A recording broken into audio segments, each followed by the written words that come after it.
Stage 2 of Dakar today, 338 kilometers of racing. It was going to be the marathon stage, but it is no more.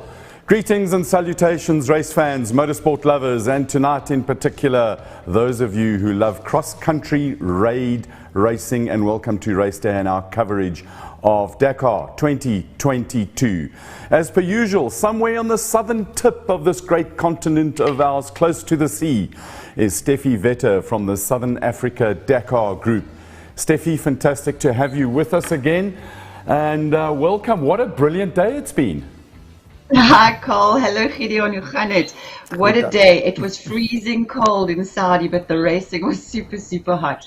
And we all held our collective breaths at waypoint 5, waypoint 6. Some of our guys went on walkabout. We have got so much to talk about, Cole. It's going to be absolutely brilliant. And we're joined by Gideon Galloway, CEO of King Price. Thanks a lot for joining us, and thanks for lending us cars and stuff and gooders. It's a pleasure, and I'm excited to be here. I mean, you've got Skulk in the race. It's got to be exciting for the whole company. Yeah, no, very. We know Skulk a long time, and he's a personal friend of ours, and I know a life dream of his. So we're all the way behind him, and hope he enjoys it. I'm sure he is. From the smiles we've seen so far, he is.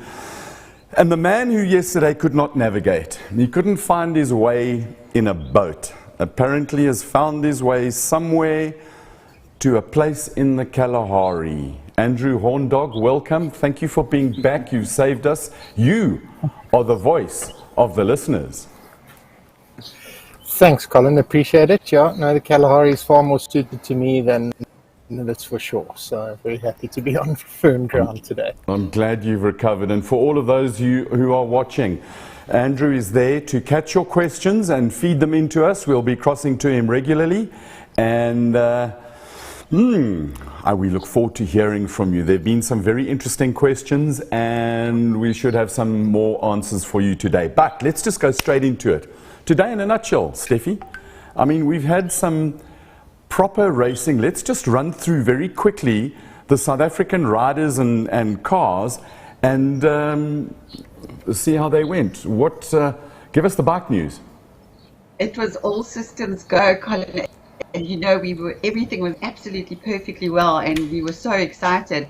And they hit kilometer 225, and everything went pear-shaped. So some of our big names, Rossi, De Siltre, Danny Sanders, Mason Klein, went on walkabout, lost the waypoint, another hidden waypoint, and they've tumbled down the leaderboards. They've tumbled out of the top 10. So, you know, from that perspective, it's completely changed it all up again. But a great race for Aaron Marais coming in intense on the Hero. Absolutely. You know, and if you look at it, we've got three different constructors.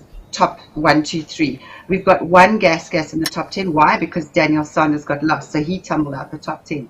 You've got KTM's by 3, Huskies, Heroes, Yamahas, Hondas. I mean, it's just this absolute buffet of bikes there. You know, it's so exciting. Proper exciting times. And let's go straight into the highlights of the cars today. I think clearly the highlight is the ProDrive Hunter, BRX Hunter, winning their first stage. Sebastian Loeb adding to his 984 odd World Rally Championship wins. What a brilliant win for him and Fabian Lerken. They took 3 minutes out of NASA, and reports are that NASA was actually pinning it and going hard. Henk Ladegan, 7th overall today, ahead of Janelle de Villiers. And then the recovery of the centuries was really great. Skulkberger finished as well. And a couple of minutes ago, Ernst Roberts, after what might be described as an eventful day. There are bits of carbon fiber all over the desert, but he's in. All our South African boys and girls are in. We've got a South African, we'll kind of say a girl. That's the beginning of Ernst Roberts' sad story, but we're going to talk more about that later. Steffi, let's go to details of the bikes. Give us some details. Who did what? And let's talk a little bit more info on the bikes today. Cole, you know, okay, so for once, I mean, it's so nice to see all the familiar names back into the top 10. So Spanish, Johan Barreda took out the stage. Brilliant for Honda. Sam Sunderland on the gas. I mean, I absolutely adore Sam. And Sam came in second. Kevin Benavides bringing in the third for the KTMs, and then Skylar. You know, Skylar's just like a good old John Deere tractor. He just never gives up. Back in right there in fourth place with Toby, KTM, Joaquin Rodriguez, J-Rod from Hero. Brilliant to see both heroes in the top 10, with Aaron in 10th, which is obviously our South African, and then Stefan Svitko. So then you've got Adrian Van Beveren and Andrew Short, the Yamaha guys, bringing in it at 8 and 9. Aaron in 10, and then you might be saying, but where is Rossi? Where is Daniel? Where is Mason Klein? Well, they got lost. They got lost at kilometer 225, and Rossi lost a chunk of time coming in at 22nd, with Daniel Sanders really nowhere. So the 5 guys that basically dropped out were Rossi, Daniel Sanders, Mason Klein, De Siltre, and Pablo Quintanilla. So the top 10 look completely different tonight from last night. But our guys, our youngsters, our rookies did so well. Bradley Cox said he's never ridden so fast in his life.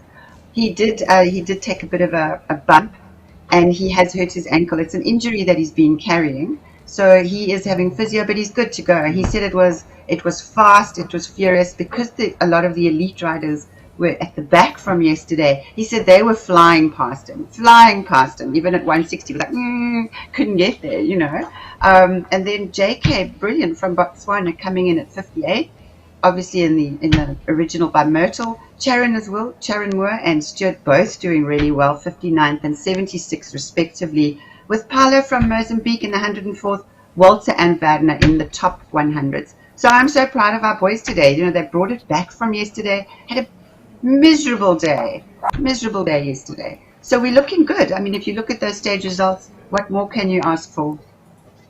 Gideon, you've been on a bike. Yep. You do a fair bit of riding, and I'm told that you own a few. Yeah, last 2 years only. Can you imagine trying to do this? No, I can't even imagine, no.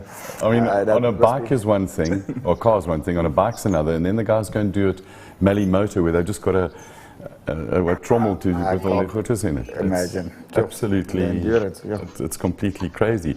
And Steffi, on the bikes, I see that Stuart Gregory, we spoke to him yesterday, he's sitting 63rd overall. He's got to be really happy with where he is at the moment. You know what? I think all our Malle Moto guys are doing exceptionally well. I mean, obviously Charon and JK have got, you know, they've got a whole different ball game going on, because they're riding at pace. Stuart is doing, he has moved up. He's doing so well. If I remember correctly, I think he was in probably the 80s in his last Dakar.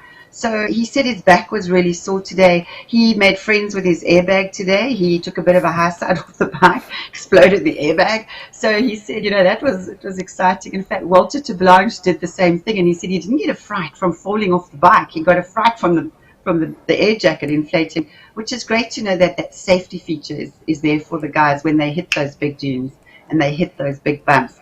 Stuart is absolutely fine. He said he didn't realize he had done any damage to the bike. He had lost a rear wing, the mirror cover, but he was fine. He had a bit of physio. He's working on his back, and the bike was almost sorted when I spoke to him about half an hour ago.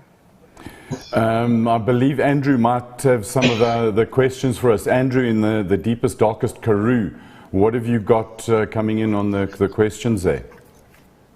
Colin, not too much at this stage. We've got one question coming in from Nklanhla and Kube asking, is there any news involving Chanel and the biker?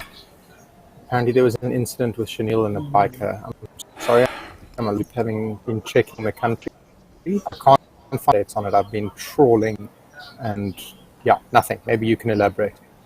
Yeah, there is news and there is no news. There was a clip, a very short piece of a clip that doesn't show what happened before and doesn't show what's after. So without seeing the full thing, it's difficult to make a full judgment of what happened in what order.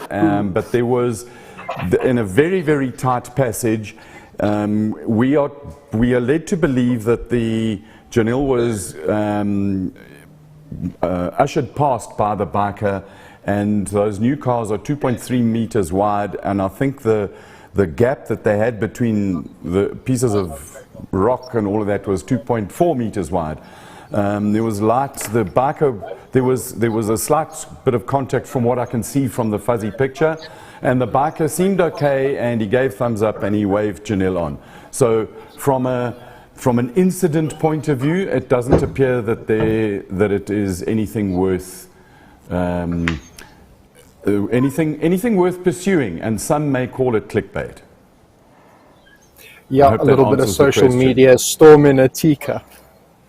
Well, we shall wait until the officials have officiated, and I think they're very busy doing lots of other things, but we shall see how things turn out on there. Steffi, the one that I'm super impressed, and we mentioned him in the beginning, Aaron Murray, started out a little bit quieter, but punching well up there. I mean, who would have thought? Yes, he's on a factory hero, which I'm told we should be watching. But who would have thought that he would come out and punch at that weight so early? I definitely thought he would, and I knew he would. Colin, everybody's forgotten that 2 years ago, Aaron was actually on the Honda factory team with Ricky Brabeck and the boys. And, he injured himself and ended up, having to go home. So that Aaron is doing so well and featuring in the top 10 day after day after day. I think he's even a dark horse for the podium, because, every day changes. Every day it changes. And I'm backing our boys. And he's 18 minutes off the lead, so 18 minutes in this Dakar is small. On that note, should we look at the leaderboard overall? Because I know that Jilly Dykes' very favourite Sam Sunderland is sitting right at the top this evening. Check it. You take it away. Bikes is your thing. I know nothing about them. They've got 2 wheels and they sound lekker. You know what I'm absolutely loving? The fact that we've got in all 10 bikes, it's just about all the manufacturers, all the constructors. So, it's Sam Sunderland at the top on the gas. Absolutely love Sam. I've got a feeling this might be his last year, and I really hope he does pin it the whole way through. Very happy to see Adrian van Beveren from Yamaha there in second, with Daniel having dropped a wee bit on the overall. But again, gas, there it is, 2 in the top 3. KTMs are working really hard to stay in this top 10 right now. So Matthias Walkner is in 4th. Skyler right up there on his Husky with Lorenzo Santillini. Now every night we're seeing this name, the Sherco rider. Pablo has tumbled down the leaderboard a wee bit. Obviously he's in 7th. And Stefan Svitko again, he's such a talented guy, such a talented rider. And there he is, number 9 in the top 10, 18 minutes, 41 seconds behind the leader, Aaron Murray, on the hero. So, and then obviously Johan Bereda bought the Monster Energy Honda, which I'm quite surprised to only see so few Hondas in there. But again, Ricky Brabeck couldn't put it together again today. So, Honda are battling to give them some serious, kick there. Kevin Benavides has just slipped out of the top 10 with Rossi obviously in 12th. So Rossi got lost. So there were a couple of them that got lost at that waypoint. So when they got lost, as I said earlier, we held our collective breath because we didn't really know if the cars would get lost, and we didn't want that to happen again. So they lost a chunk of time. Mason Klein also lost there, also big time, as well as Xavier De Sautre. And we've got our guys at the back, Walter and Werner. We say at the back, but they're not really at the back. I mean, Werner's in 112th. They're not at the back. But there's another 20 Oaks behind him, which is, I think it's brilliant. There's 144 bikes, I think, correct me if I'm wrong, still out there racing every day. And the fact is they want a finisher's medal. That is what they're there for. Walter's there for unfinished business. He's an absolute gem of a guy. And then Wagner is just putting in those miles every single day. They just want to get to the finished podium. And they're doing it the right way. They're riding within themselves, doing an absolutely great job. So Paulo Oliveira is from Mozambique. We sort of kind of half forgot him, not including them in our South African, Namibian, Zimbabwe area, but very definitely a Southern African, and we try and follow all the Southern Africans. You know what happened, Colin? Paulo popped up onto our radar when we were very fortunate enough to actually be helping coordinate the bikers and a couple of the other guys for the charter flight. And at that point, Paulo was actually in Portugal, so we didn't ping him as Mozambican. And I think I've lost my connection, but are you guys there? And so Paulo, being the Mozambican, we then included him into the list, made aware of it, and he's doing really well, 95th overall. There's so many KTMs here. Obviously, it's the privateer bike of choice. Absolutely, and don't forget that the Baz Dakar KTM racing team, Bradley's racing for them, Aces with Walters with them, obviously linked to KTM, but those, of course, not the factory bikes, those are the rally replicas. But there's a lot of KTM bike of choice. It's a fail-safe for them. Gideon, we're going to come and spend a bit of time with you just now. But bikes is King Price like bikes. Oh, you've got a motor racing bike team. Yes, we do. So tell us about that, man. Well, it's like any motorsport racing that we get involved with the guys, especially if there's a younger crowd or an educational, or how can I say, social element to it as well. I think your youngest rider is 6 years old? Yeah. The vet knows the details. He's sitting there, so you can maybe WhatsApp me to answer them. So it's not always about the winning. It's about the support, I guess, and the sport, and just and out the there. family and community. Yeah, I mean, we were always there enjoying ourselves with gazebos and all of that. Can't drink too much beer. So, I mean, it's motorsport, and we are an insurer, so drink Red Bulls and stuff. But yeah, no, we enjoy it a lot, and I think when it comes to family weekends, and who can't love motorsport? I mean, that's what we enjoy it. Part of what we do, and I have an answer to the my gremlins are coming back to me. Steffi, anything from the results of the bikes? We want to talk a little bit, sort of freestyle a little bit later, but shall we try and get onto some of the cars and the results of the cars, which I suppose is my responsibility, or shall I just throw the cars? I wouldn't do that to you, Steve. Let me do the cars. Colin, I do have some news on that question from Andrew about that incident that has sort of been stirring up a storm in a teacup with Janelle. Apparently Toyota Gazoo Racing will release a statement later. No one was injured and the bike is in good spirits. So I think we should just put that one to bed. What do you think? Yeah, absolutely. Around about these times when Dakar is on, there are a lot of people copying and pasting and grabbing stuff, just looking for the clicks and the views and what. Yeah. And sometimes we've got to take a deep breath, wait, and then try and bring a measured approach to the situation, which is for some of us who are impatient is very difficult. Yeah, absolutely. Good. Take it away with the cars. So Colin, let's hear what happened when the guys were 338 Ks racing. today. 338 Ks today, 3 hours, 25 minutes. You can do the maths. Just over 100 Ks an hour for Sebi Loeb and Fabian Lerquin to go and win this thing. And I think it was a proper feather in their cap that ProDrive, they brought this Hunter last year for the first time, and everybody was kind of a little bit skeptical about it, but they delivered a win in stage 2 of this year. I'm not enamored by the looks of the car. I've got my own favorite in terms of the ones that I think look good. But it's a T1 Plus, which is the wide body, big tires. It's a 3.5 liter V6 turbocharged engine, like the top T1 Plus cars have now. And that's how Attia, Matthew Balmel, they pushed super hard, and I think Matthew is one of those guys, he believes that he's got divine protection and he's got nothing to fear, so he is truly fearless.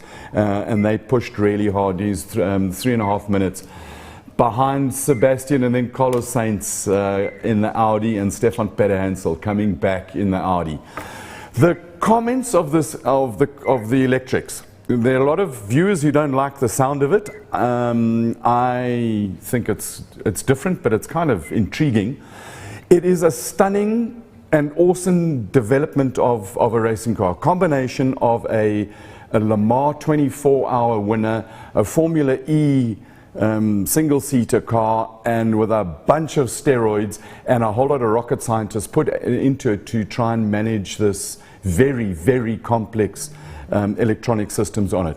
It's got vector drive, it's got really, really cool drive on from the electrics. Two motors, one in the front, one in the back. Essentially, they say Formula E motors, but there are many ways. Those electrical engineers out there will know how to modify them. So it was good to see the Audis for their first time coming back. It's an ominous sign for the rest of the crowd, because when Audi put their mind to it, inevitably they win. Comments from the other drivers is that, particularly from out of the Toyota camp, was that the Audi is damn quick in the loose sand.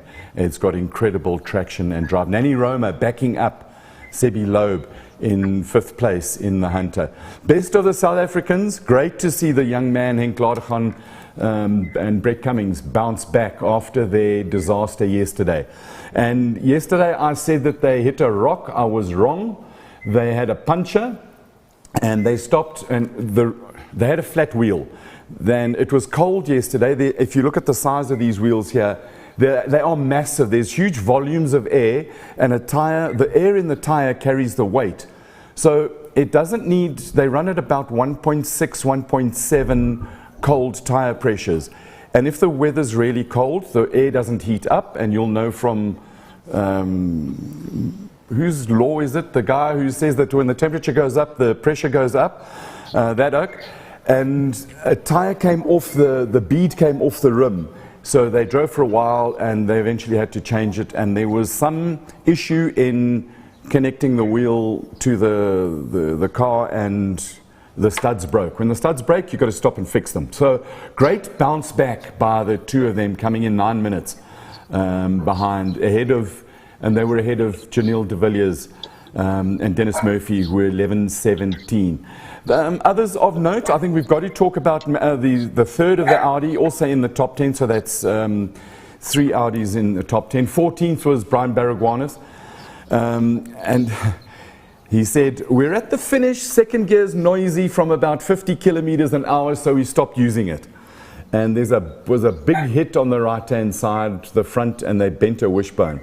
Now, if you see the size of the wishbone, and the same spec car is over here, that wishbone is not a little piece, and for sure they'll be looking at beefing them up. And to hit a wishbone, yes, and it's sort of reminiscent of what Stefan Peter-Hansel said yesterday. They were driving along in their Audi, and they saw a rock, and they kind of hit it, and they didn't expect it to be a big hit, but it removed the complete corner, which is why he ended up with the massive penalties, and we'll talk about where he is in the overalls today. 26th position, Cyril Dupre and Tay Perry. For those of you who answered where Tay Perry is, she's left the Century team, gone to Germany, and runs under a German flag, so we missed her in the first couple of days, but with Cyril Dupre in the modified Peugeot. Shami Variawa, 27th. And then Christian Visser, who we are hoping to talk to a little bit later, 33rd. 42 minutes behind in the Century. Then a brilliant drive from Daniel Schroeder in the Nissan Navara, also built in South Africa. Really cool to see him. 55 minutes off. And then Skalkberger, 62nd position today. 5 hours and 27 minutes in the saddle for that oak. That is a mur of a long time. That's almost more than a full work day for him. Yeah, well done. Which I think is it's a long day in the saddle, but he made it to the end. The car seems to be all right, and he seems to be in good spirits. And then, in position number 63, car 286. It is a beautiful turquoisey blue car. I mean, just look at how it's cruising through. Ernst Roberts and Henry Cohn, sponsored by Sparco, wearing all the Sparco cool kit. They're going along very, very well, and then at about just before, and they call it PK, so it's PK 46. Now, in the normal terms that we know, or the French, they call it position or point kilometer 46. We in South Africa all know what a PK is.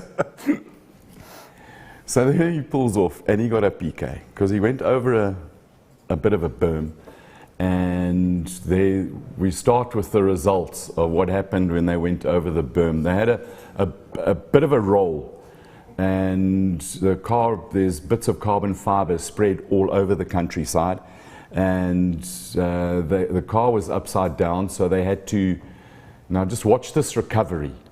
So it takes a Land Cruiser, which everybody drives a Land Cruiser. That's Henry Cohen going over there. You see it upside down. Gasps are coming from the crowd. Now, for those of you in the 4x4 community, you know you put the strap over the body and onto the other side. And then, watch this.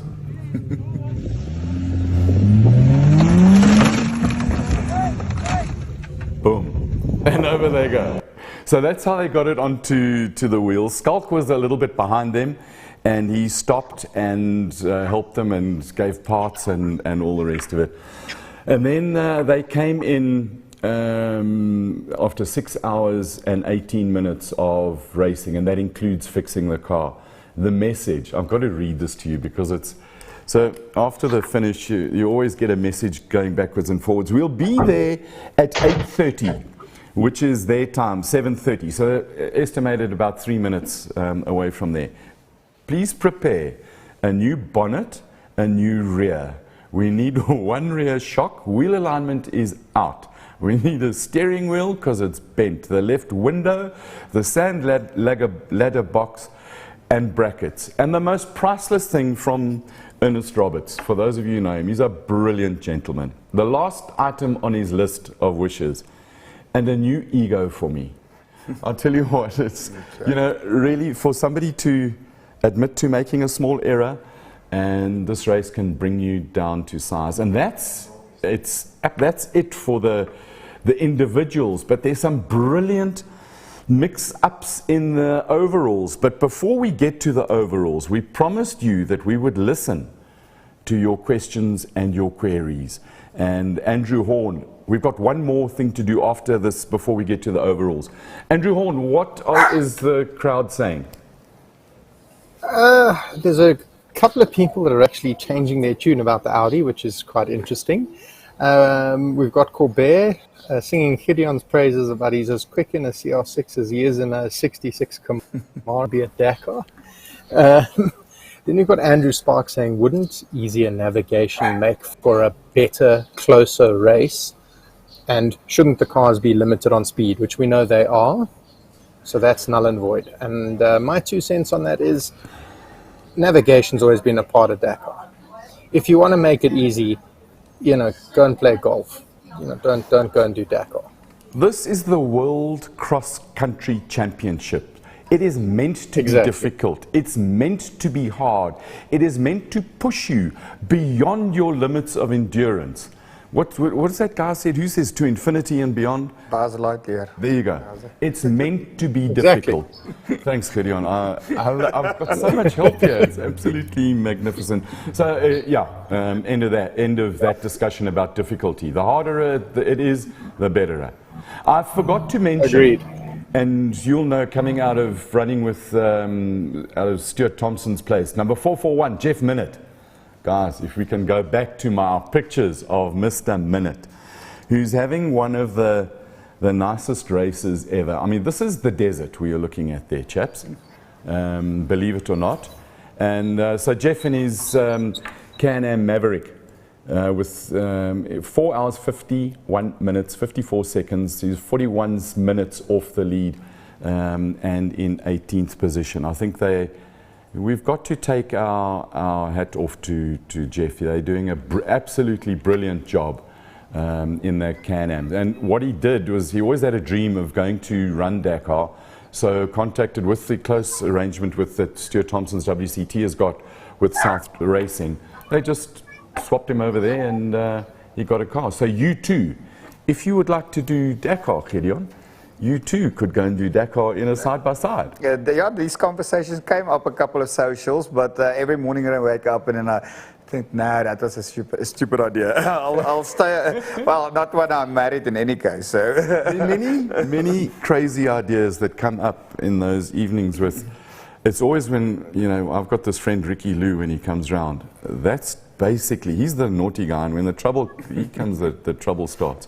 Let's get to the overalls. There are some comments going around about a King Price side by side.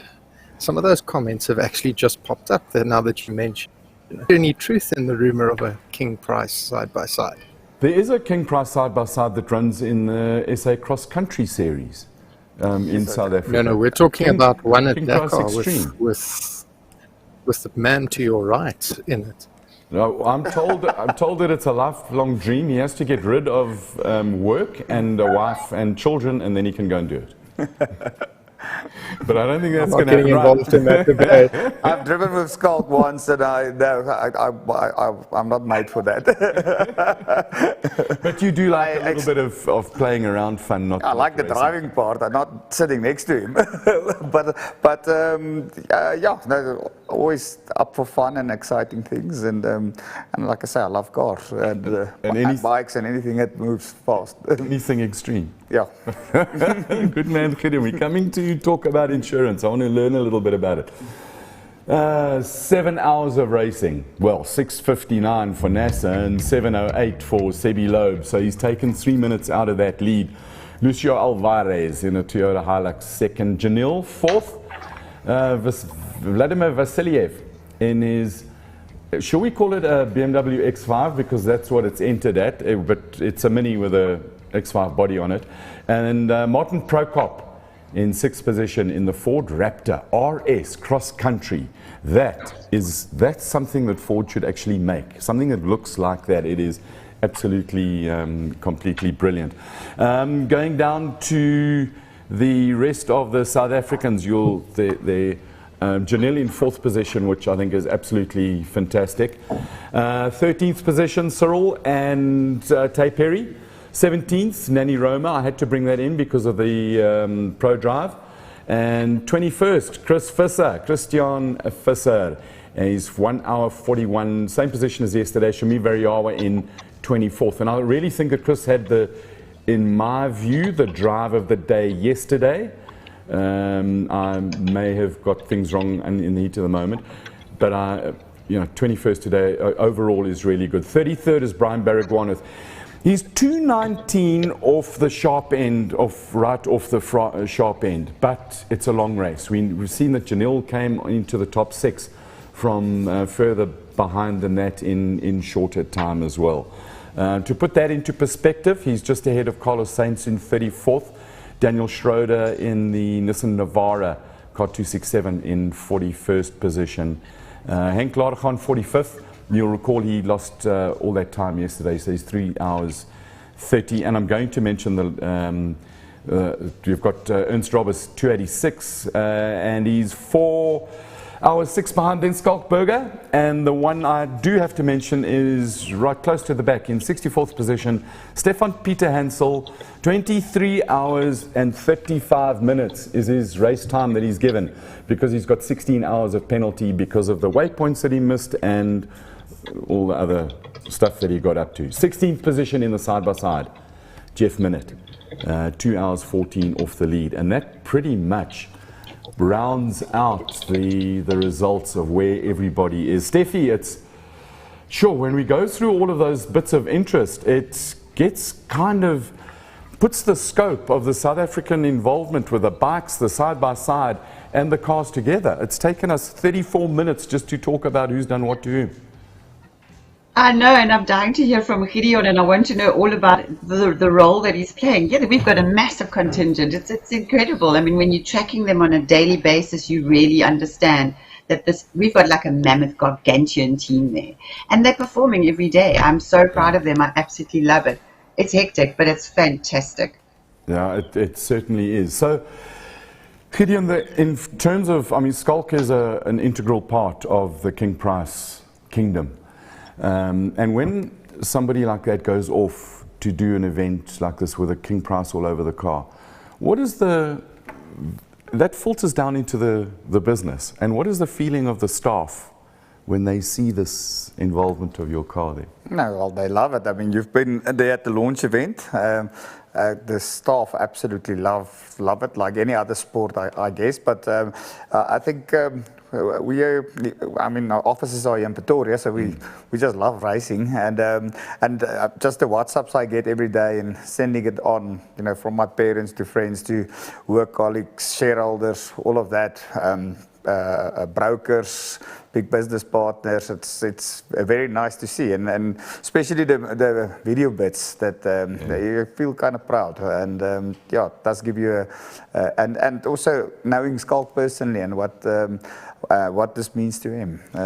Well, he's there, 50 years of Skalkberger Motorsport. Is number 271, and he's got his dad there, Groot Schalk, who's an ex-African rally champion and South African rally champion. It's a massive thing for him personally. But you mentioned something that I think is quite important for motorsport sponsorships in general, no matter what type of company it is in these big events, it helps draw all the internal stakeholders together and facilitates communication on a different level, not just business. And do you find also that it helps build friendships or ease relationships? Oh, yeah, definitely. I think so. A lot of people think you put a logo on a car and that's it. It's not about that. It's I mean, there's brokers involved, all of that. And at the event days, you take clients there, you follow up after with connections that you meet, and sometimes it's just to give back and just lift the brand a bit. It's not. I mean, the last thing that's why we call it KingPriceXtreme. Not we don't want to sound like insurance salesman. And but I mean, yeah, it's and you can't ever measure it in just the direct costs. I mean, even years after relationships are built and business are done together, so it's a bit difficult to measure direct value, but you get a good feeling this is well worth it or not. And as the vet keeps me daily updated on PR and all the publicity we're getting out of it. It's not why we're doing it, but we also want to get our brand out there. But you've also got to do something. I mean, you're notorious for some of your billboards and some of the out there adverts. I think they're absolutely brilliant. Have we got one of those WhatsApp ads? Because that one that's a little bit on. You've always lived a little bit on the edge, haven't you? Yeah. Definitely. No, it's going to be fun. Yeah, absolutely. I mean, that we started King Price because we thought that insurance surely hasn't have to be this boring. Let's just do it different, and we try and enjoy what we do every day. I do believe if you enjoy what you do, passionately enjoy it, you'll excel at it. So yeah, what do the customers think?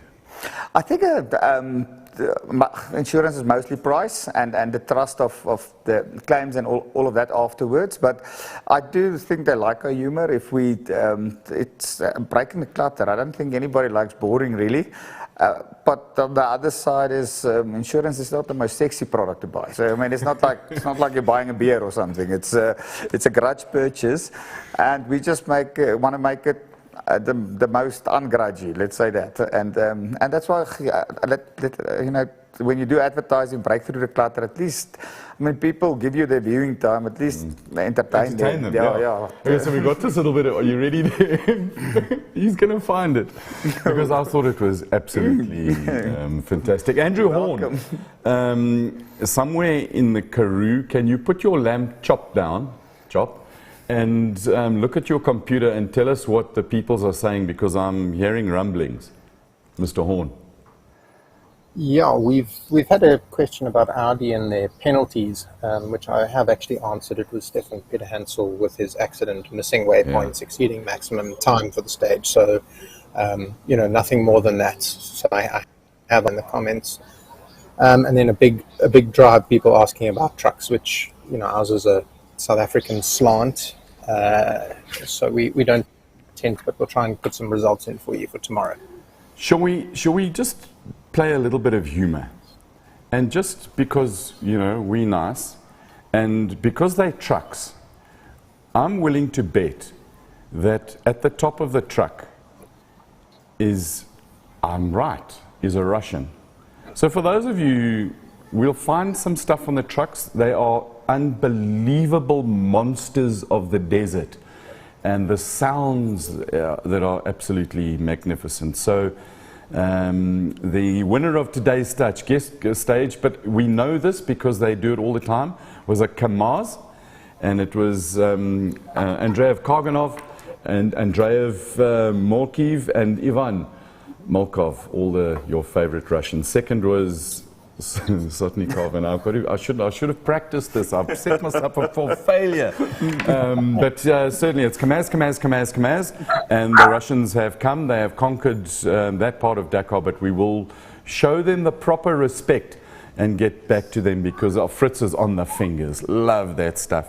But I mean, those trucks, they just very, very lekker. So Andrew, if you'll jump in when you've got some more comments and queries. Absolutely. From lots our of listeners. love for King Price and putting back into motorsport. Many people saying thank you. It's on the bikes, track racing bikes. It's Clint Seller, eh? Yeah, Clint, yeah. He's the last year's champion. Yes, yeah. On a Honda, is it? Yes, it was a Honda, yep. A Honda? And then let me guess, it's a CBXR RRRR, because the more R's you have in Superbike. Anyway, we're waffling. It's getting absolutely brilliant. Gideon, I want to say thank you very much for coming in and having a chat with us. It's been a pleasure.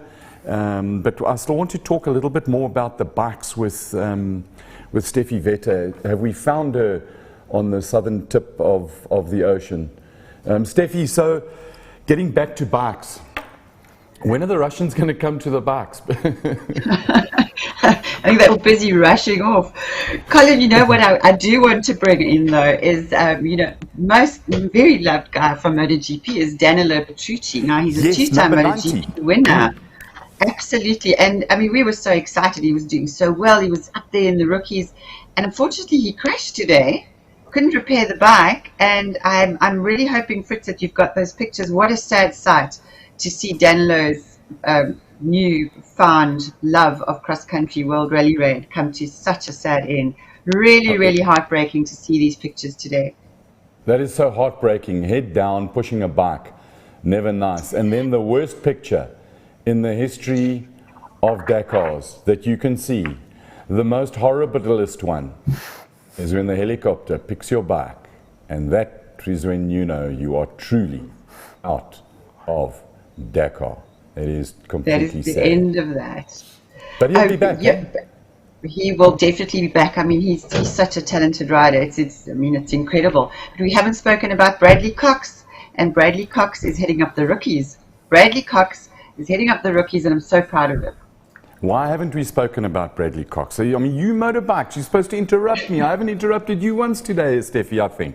But yeah, I think it's absolutely brilliant what he's doing. And he goes about it in such a way, just a little kid having a go. I think it's just his enthusiasm as well. You know, I mean, he's bubbly. He had not a great day yesterday. He had a great ride out there today. But when you watch his expression and how he explains things, you just get so sucked in. He's got a talent, and he's got such a career ahead of him as well. I mean, obviously Mason got lost today, because I think that's his big. That's where the punch, the OK showdown at the OK Corral is going to happen, and Mason is definitely going to come back at him. But kudos to him. Brad is leading the rookies, so I'm really, really stoked with that result from today as well. Another one we're looking for is Malle Moto. How's Stuart doing? And John Kelly's in Malle Moto as well, isn't he? Yeah. So John Kelly is from Botswana, aka JK. You said that quickly. So JK is doing really, really well in Malle Moto, and he is lying 7th overall.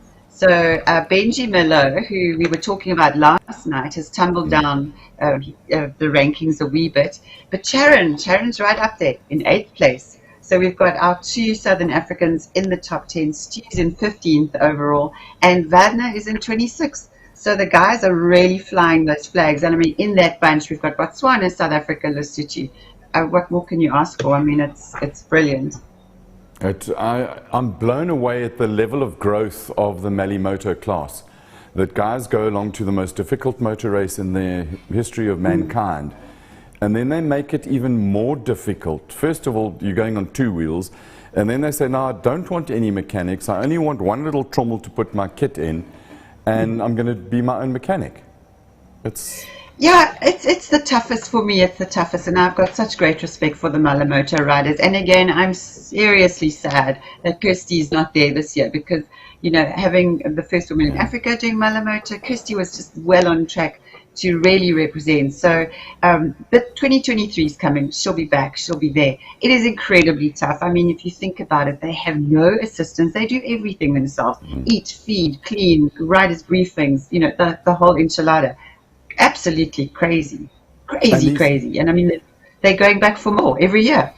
And these first couple of days are going to be relatively easy, but then there's the tiredness and the exhaustion and the lack of sleep and those early starts. And there's always one motorbiker in the bivouac who starts up just a little bit too soon. And the second week drags, and the long liaisons are hard on a bike.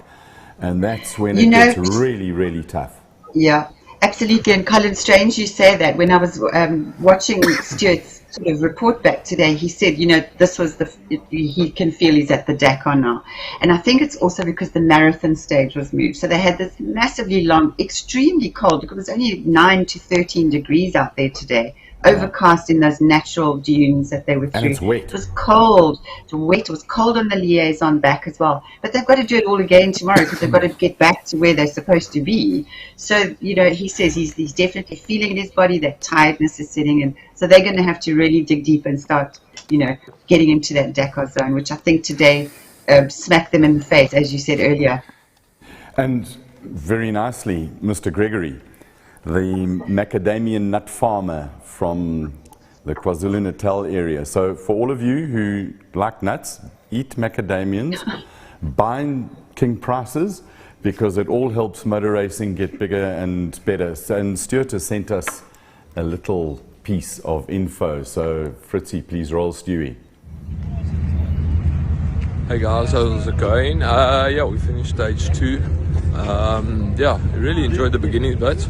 The first 200k is really fun. Dunes are wet. I was kind of Ross branching myself through the dunes. Proud of myself. Maybe not as fast as Ross, but had a good time. And then second 170k's was right. I started getting a bit tired, made a few mistakes. Had one little fall, wasn't too bad, but set my airbag off first time. Went over a dune, and there were so many soft tracks. Hit them and went over the bars, and my air vest went off, and then I broke a handguard. I didn't even know right till the end of the stage. The handguard fell off completely. But it was all good. Long day, proper day, Dakar day today. 10 and a half hours on the bike. Back fixing the bikes now, so been fixing them for 2 hours now. We just lost the light in Malle Moto, So the Dakar's begun. No playing around now. Back's a little stiff. We wear this body armor. It's so heavy, and with our camelback in it, so not really used to that. Back home, and didn't really train the middle of my back. But no point complaining. No one listens, so we'll just keep going. So it's all good. And tomorrow, it's terrible. The marathon day was cancelled, so we have to drive backwards. We drove 270k here this afternoon after the stage, and tomorrow we go 200. So there's the makeup for the marathon, 540 odd k's of liaison, Steffi. Oh, it's insane when you think about it. I don't even know how they do it. I mean, we've got great pictures from years gone by where the guys are sitting on the sides of their bikes because they've got a numb behind. But it's a lot of liaison, and again tomorrow they're going to be doing the same thing. Yeah. Andrew Horn from the Karoo, are the sheep surviving, and what are the comments?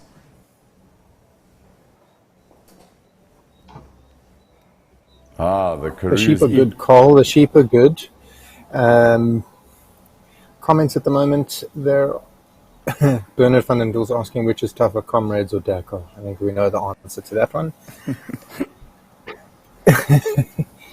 And apart from that, it is all quiet on the Western Front. Apparently Bradley Cox was the profile on the Dakar stream on Supersport this evening. So if anybody still wants to catch that later, Bradley Cox is the Dakar profile today.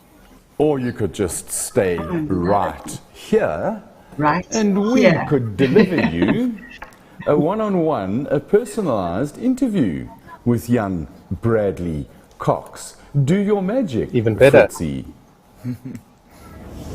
How's it, everyone? Fast day today, crazy fast. I think I had the top speed of 160, and I'm not joking, the whole day was like that. It was like dunes wide open for 30Ks, dunes wide open, dunes, and a lot of dunes though, which was cool.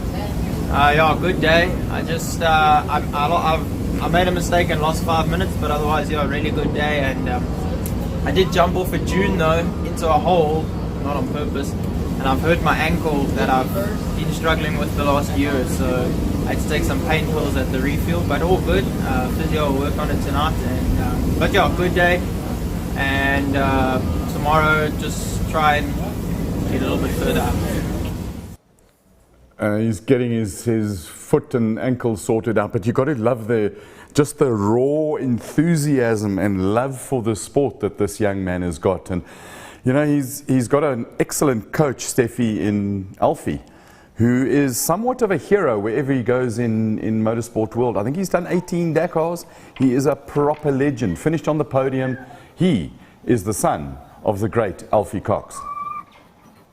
And you know what I love listening to when you listen to those videos, you hear Alfie speaking, he's just got such a presence, and he's so gentle and he's so calm, and I think he's bringing that calmness to, you know, obviously it's channeling through Brad as well. But funny enough, there is a cute thing about that video. So Bart van der Velden is the Bears Dakar KTM racing team, but that physio's name's also Bart. So I don't know if everyone in Holland is just called Bart, but they're doing a darn fine job over there. I haven't got Bart Simpson there. He's otherwise occupied. Andrew, we're going to ask you to keep an eye on the comments, because Spanjaard have been them of famous lubricants and stuff and chemicals that do all sorts of wonderful things, keep you dry when you need to be and wet when you need to be, and unseized up. And they've given us some hampers which are actually quite lacquer. There's brake cleaner and silicone and caps and stuff and all sorts of things that go in it. So we've got to answer a question. There's some of the stuff that you can win. It goes in a backpack, and it's all really nice stuff. And we're going to, during the next week, we're going to unpack it and let you know what's in there. So the question that our question master has sent to me, and I've got to find it first because it was very confusing for where I read it, is, and the question is, all you have to do is write this answer and in either the Facebook or YouTube comments, and it says, who in the overall classification is the highest ranked Southern African in the cars classification? So who's the highest ranked Southern African? So basically anything that's basically south of the equator, isn't it? There you go. There's a little hint for you. It's someone in the southern end of the equator who's highest rank in the cars. Write that on the comments, and we'll send you one of our Spanjaard hampers. Andrew, anything else from you as a wrap-up final before we toodaloo? There's one from Simon Rickett. Apart from the obvious training on the bike, how much cross-training do people like Chenille and the pro riders do in a year? And I think the answer to that is per length. You'll find those guys out on mountain bikes and in the gym probably 5-6 times a week, I guess. It's not only the drivers, co-drivers as well, supremely fit beasts. Yep. And they probably spend between 2 and 4 hours a day training. But to answer your question, we'll go and find out how much cross-training they do. I know most people, when they are training, they get cross because they don't like it, so all of it. But that would be, and how do you know somebody's cross-training? Because they tell you. Andrew, Will, thank you very much. Enjoy your chop and your beers. We look forward to your navigation skills being on display and seeing you back in your studio. We have your chair for you. It's been lonely without somebody being sitting upon it. Thank you very much, Andrew. Travel home safely. Steffi, in conclusion from you, Thanks, guys. what are we, we've got to talk about tomorrow. It's not in the thing here. Tomorrow, what's happening tomorrow? Well, while We're going to it's actually really, really easy. they're going nowhere. It's a loop around El Suba. They're going nowhere. Yeah. They've got 2 liaisons, a little bit of racing in between. We'll be back tomorrow night. I'm so proud of your pronunciation of El Suma. That is brilliant. I believe you had help from, yeah. Anyway, Steffi, thank you so much for it. It's 381 Ks of racing tomorrow for those of you who met. It's going to be fun. There's going to be more dunes. We're not sure of what the weather is going to do overnight. And some were thinking that the wet sand would be good for the two-wheel drive cars, but it didn't turn out that way. So Steffi, we'll look forward to seeing you tomorrow. For those of you who need to watch and get your minute-by-the-minute fix, am I right that the Southern African Dakar group will be bringing them to you tomorrow morning? Yes, we'll be back in the saddle bright and early. Johan will be on it as well. The timing might be a wee bit slow because he's traveling, and as you know, I've got so much to do as well. But Gideon, I just want to end on a really happy note. A message has just come through from Danielle, and Skulker's in the cars in one piece, and it's today's there right now. Congratulations on your team. They're doing really, really well. Thank you very much. The win, Steffi says they're in the bivouac as opposed to finishing the special, so there's that long drive. And I mean, those are little milestones every day. Make it through the day. Precisely. And we can take those. Yeah. We can take those lessons through as human beings. Take it one day at a time and make it through the day. And I'm very grateful that I've almost made it through today. Steffi, goodbye. Thank you very much. Andrew Horn, thank you so much. And goodbye. Thanks for you. We'll see you tomorrow, guys. Cheers, guys. Good night, everybody. Thank you. So, Gideon, we're sitting in Vatswaye in their basement. You know this establishment. What sort of things catch your eye and catch your interest here in terms of cars? Well, there's lots of classic cars. Our offices are a block away, so known Corbair for a while now. And yeah, we sometimes take a break and then walk over here. Can even have a conference here, I think. I don't know if Corbair stopped that, but we had brainstorms here. Can I come and have a beer? But there's lots of classic cars, some racing cars, bikes. And yeah. I believe you like some of the bikes, and you that's where it started. Swap. And, it always starts. And then it gets to cars. and some other toys as well. So no, it's really, really nice. If anybody's in Pretoria, I think they should pop in and ask for Corbair. Support him. Now, they're massive things for those of you. This is one of my comfy places because you can walk in and there's American muscle cars, and there's a Lotus Cortina as you come in on the beginning on the right-hand side. It's just lekker. That's yours. Well, I wish, I really wish. The little Mini Cooper S down here, that reminds me of my first car. Right at the back in the end of our studio is a spare BDA, a genuine BDA motor there's so many lovely things here. And the coffee is absolutely brilliant. I mean, I'm not trying to sound like, I'm just a fan of this place. If you want a happy place to come to Pretoria, Vatswaye is where you go. I've got to say a big thank you to King Price and to Spanjaard and to Vatswaye for supporting us. Thank you very much. Thank you, Colin. Thanks for joining us. That was lovely. It's very lekker nice. seeing you Always again. shy to talk on a camera, but thank you. It's been nice. There's no cameras here. It's just a few people, a few of our close friends. Got to again say thank you to our production team of Fritz and Henk and Peter and the gremlin that's sitting over here and the monkey on our shoulder over here. Absolutely fantastic. And the best thing ever is to have the main man from KingPriceXtreme here, Devet. Thank you very much for all the info and for your support. And for you watching, don't forget the competition. Who's the highest ranked Southern African in the cars, the four-wheeled things, the cars in Dakar, as at the end of stage 2 today, Monday, the whatever it is of January. Thank you very much for watching. Join us again tomorrow at 7 o'clock. Remember, be kind and do a random act of kindness because it's a lekker thing to do. Cheers.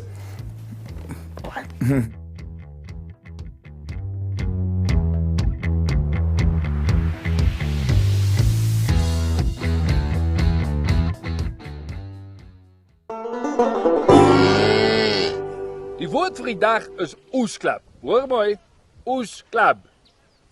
Waar ek gaan, denk ek, hierdie mense in die gehele omgewing kort een groot oesklap. Weet, ons moet allemaal by mekaar kom, ons moet die oes vier, ons moet skoffel, ons moet saam staan. Nou dat ek aan denk ek, eigenlijk het die hele land kort eindelijk net een groot oesklap. Oesklap, nou weet jy.